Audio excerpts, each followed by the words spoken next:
Yeah, it's all bullshit, folks, and it's bad for you. It's all bullshit. That's what you have to remember as you go through life in this country. It's all bullshit, and it's bad for you. Now, speaking of parents and speaking of bullshit, two ideas which aren't always mutually exclusive, by the way, I'd like to mention a special kind of bullshit that has taken hold in this country in the last 30 to 40 years. It's a form of bullshit that really only can be called child worship. It's child worship. It's this excessive devotion to children. I'm talking about today's professional parents, these obsessive diaper sniffers who are overscheduling and overmanaging their children and robbing them of their childhoods. Even the simple act of playing.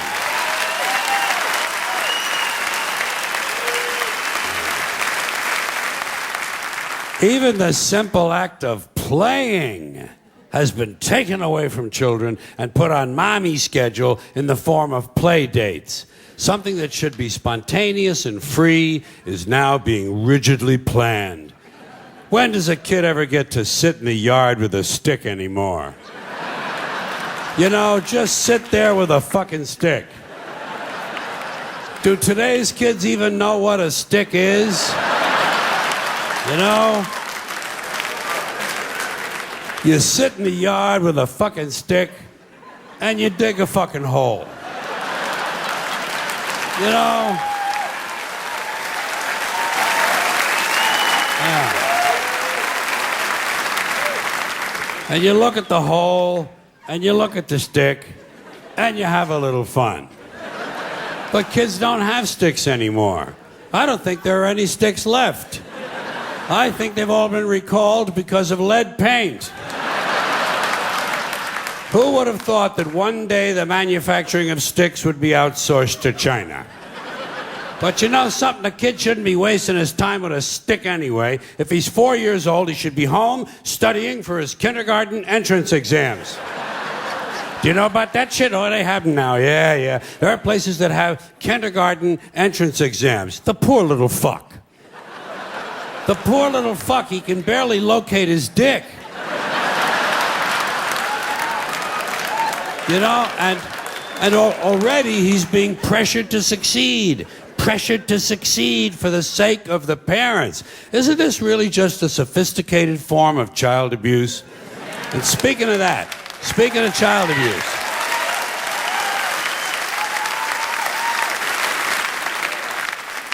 speaking of child abuse, next stop, grade school.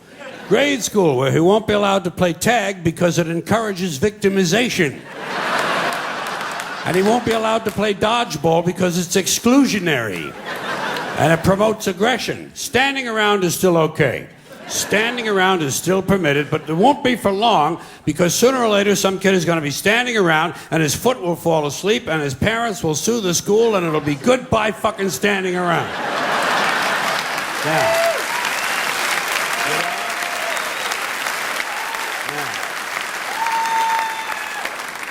Now, fortunately, all is not lost. All is not lost because at least we know that when he does get to play whatever games he is allowed to play, the child will never lose. We know he'll never lose because in today's America, no child ever loses. There are no losers anymore. Everyone's a winner. No matter what the game or sport or competition, everybody wins. Everybody wins, everybody gets a trophy. No one is a loser. No child these days ever gets to hear those all-important character-building words, "You lost, Bobby. You lost. You're a loser, Bobby." They miss out on that. You know what they tell a kid who lost these days? You were the last winner. A lot of these kids never get to hear the truth about themselves until they're in their 20s. When their boss calls them in and says, "Bobby, clean the shit out of your desk and get the fuck out of here, you're a loser. Get the fuck out of here." You know?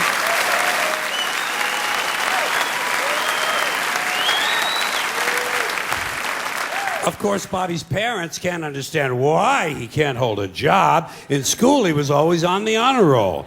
Well, what they don't understand, of course, is that in today's schools, everyone is on the honor roll. Everyone is on the honor roll because in order to be on the honor roll, all you really need to do is to maintain a body temperature somewhere roughly in the 90s. But we shouldn't be worrying about how he's doing at school because, you know, come summertime, he'll be off to camp. Yes, he'll be off to camp, but not to swim and hike and play softball. No. Today's child will be sent away to lose weight. He'll be sent to fat camp, or violin camp, or ceramics camp, or computer camp, or leadership camp, whatever the fuck that is. Leadership camp. Isn't that where Hitler went?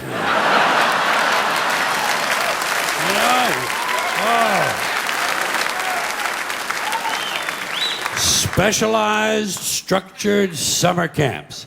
Gotta keep the little fucker busy, don't they? Gotta keep the little fucker busy. Wouldn't want him to sneak in a little unstructured time in the woods. That wouldn't be any good. God knows he might start jacking off. Now, all of this stupid bullshit that children have been so crippled by has grown out of something called the self-esteem movement.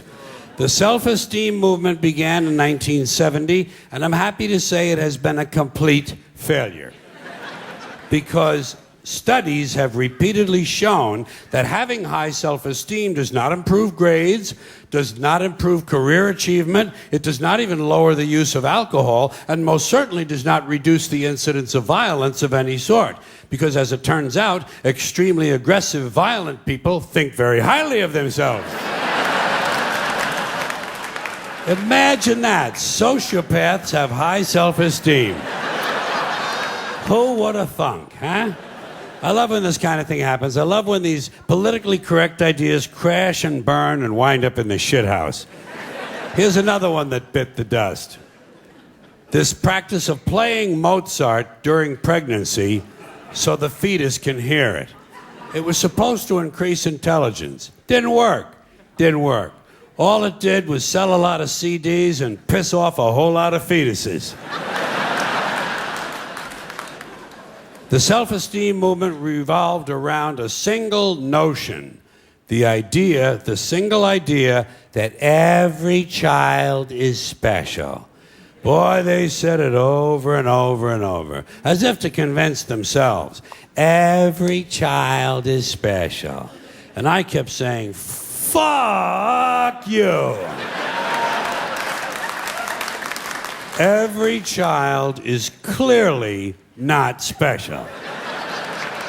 Did you ever look at one of them? Did you ever take a good close look at one of these fucking kids? They're goofy. They're fucking goofy looking. They're too small. They're way too fucking small. They're malapportioned. Their heads don't fit their bodies. Their arms are too weird and everything. They can't walk across the room in a straight line. And when they talk like I got a mouthful of shit. They're incomplete. Incomplete. Unfinished work.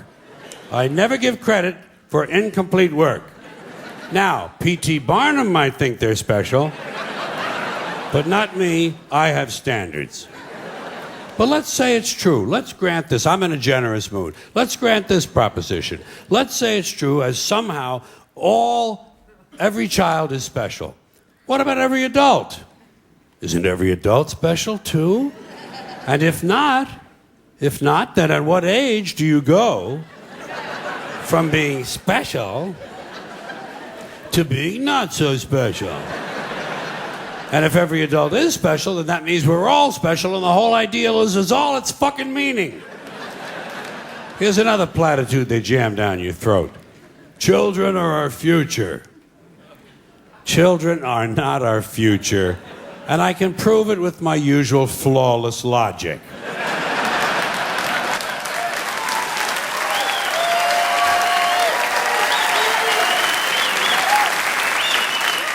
Children can't be our future because by the time the future arrives, they won't be children anymore, so blow me! Yes. As you may have noticed, I always like to present a carefully reasoned argument. Raising a child is not difficult. They try to make it into this mysterious, difficult test. Nothing to it. Easiest thing in the world to raise a kid if you follow the steps. First step, You take the kid and you put him out on the street corner. And you leave him there. You come back a week later. If the kid is still there, you got yourself a stupid fucking kid.